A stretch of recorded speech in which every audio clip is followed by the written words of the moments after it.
In the small village of Umwahia, life was once simple and peaceful. The villagers lived harmoniously, their days filled with farming, celebrations, and family. But all of that changed when a young girl named Ada came to live with her aunt after the death of her parents. Ada was known to be quiet and kind, always helping the elders and showing respect to the village traditions. She never caused trouble. Yet, the moment she arrived, things started to change. Crops that had flourished for generations began to wither. Livestock died unexpectedly. The river, which had always been bountiful, started to run dry. As whispers of misfortune spread, some of the villagers began to notice Ada's strange behavior. She would disappear into the forest for hours, always returning with a look in her eyes that felt cold, as if she had seen something no one else could. But it wasn't just Ada. There were others who began to notice that things happened whenever she was near. The village was in turmoil, and many began to fear the quiet girl they had once welcomed with open arms. Alena, Ada's closest friend, couldn't understand the fear that had suddenly taken root in the village. Ada was always kind, always helpful, so why were things going wrong? Why were people beginning to speak in hushed tones about her? One evening, when Alena and Ada were walking near the outskirts of the village, they overheard some of the villagers speaking in whispers. "It's her," one voice said. "The curse has followed her here." Another voice added, "She's a serpent in disguise.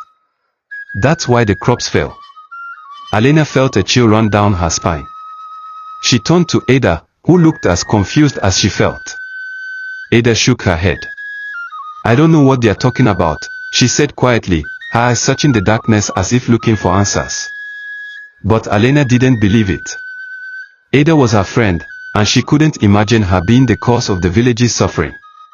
However, the events only seemed to worsen.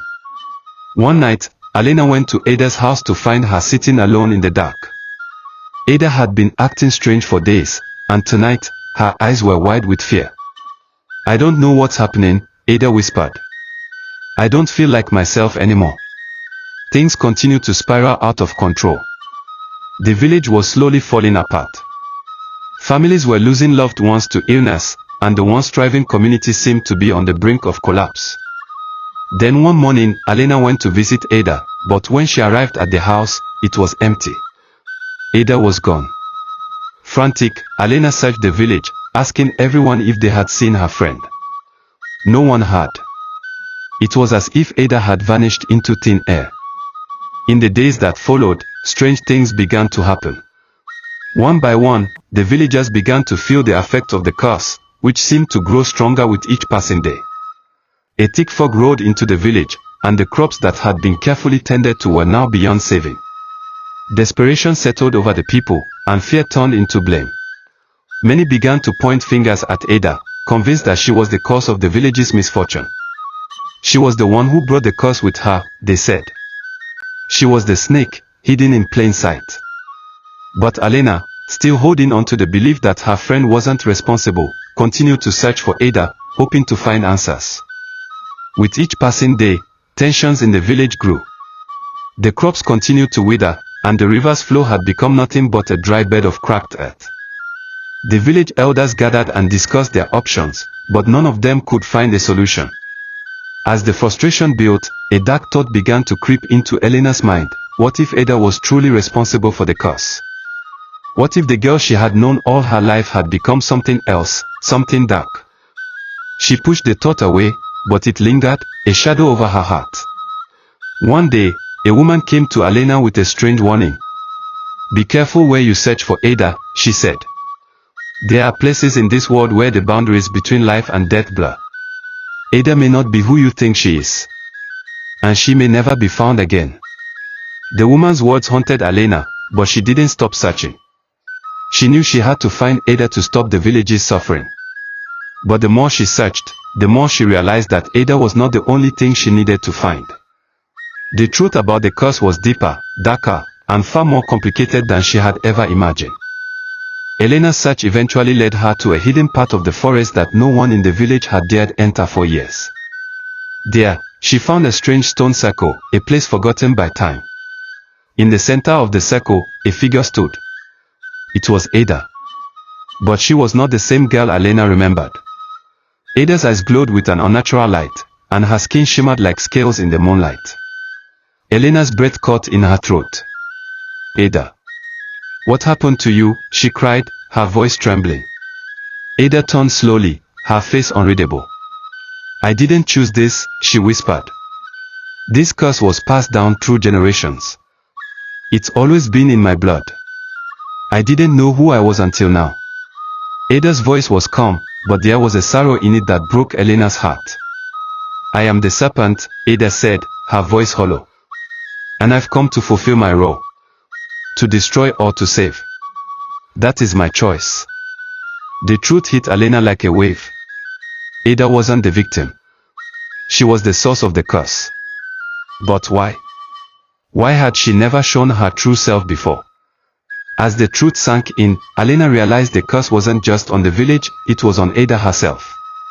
She was the snake, the one who had unknowingly caused the suffering. But she had also been struggling with it her entire life, trying to keep the darkness at bay. Ada's transformation wasn't her choice, it was a burden passed down through generations. And now, the curse had become too powerful for her to control. "I am the snake that the village fears," Ada said softly.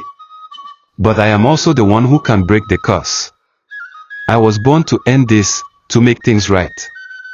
With a heavy heart, Elena made her choice. She stood by Ada, knowing that even if the truth was painful, it was the only way to save the village. Together, they would end the curse. Ada, with Elena's help, returned to the village. The villagers, once afraid, now saw the girl they had once trusted in a new light. She was not the monster they had believed her to be. She was simply a girl, cursed by blood and fate. The final ritual to break the curse was not easy. It required sacrifice of the past, of everything Ada had known. As she stood in the center of the village, surrounded by the elders, she finally let go of the darkness that had controlled her.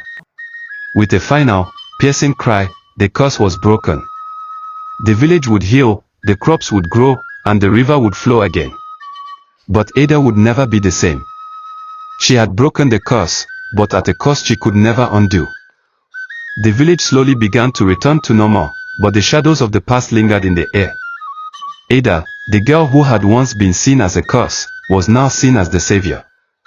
But she knew the truth, she would always carry the snake inside her, a reminder of the burden she had borne. Elena stood beside her, watching as the village celebrated its renewal. But she knew that the true healing had only just begun.